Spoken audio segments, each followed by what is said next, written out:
హారప్. Israel aerospace industries తయారు చేసిన దీర్ఘ శ్రేణి లాయిటరింగ్ అటాక్ ఆయుధ వ్యవస్థ ఇది మానవరహిత విమానం.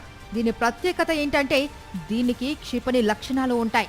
శత్రువుల రక్షణ వ్యవస్థలు, ఆయుధ సరఫరా డిపోలు, యుద్ధ ట్యాంకులు, గగనతల రక్షణ వ్యవస్థలను చిటికలో ధ్వంసం చేయగలగడం హారప్ ప్రత్యేకత.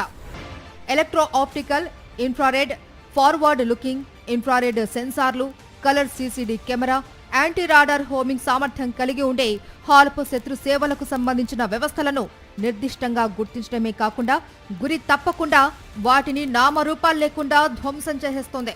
నిర్దేశిత లక్ష్యాలను వేటాడుతూ గగనతలంలో 9 గంటల పాటు విహరిస్తూ అదును దొరికినప్పుడు కావాల్సిన కోణంలో శత్రు వ్యవస్థను చావు దెబ్బతీస్తుంది హారప్. హారప్కు పూర్తి స్వేచ్ఛనిచ్చి ప్రయోగించవచ్చు. అప్పుడు ఇది శత్రు శిబిరాలపై తన సొంత ఆలోచనలతో దాడి చేస్తుంది, లేదా దీని రిమోట్తోనూ నియంత్రించవచ్చు. శత్రు దేశపు భూభాగంలో యుద్ధ ట్యాంకర్ కానీ, ఆయుధాలు రవాణా చేసే వాహనాలు కానీ కనిపిస్తే వాటిని స్కాన్ చేస్తుంది హారప్.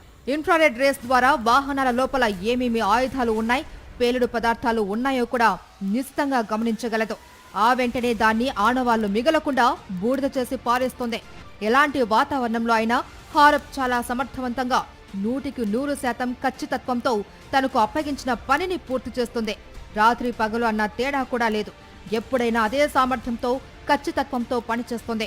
శత్రువు దిశగా 1000 కిలోమీటర్ల పరిధి వరకు హారప్ దూసుకుపోయి తన లక్ష్యాన్ని ఛేదించగలదు.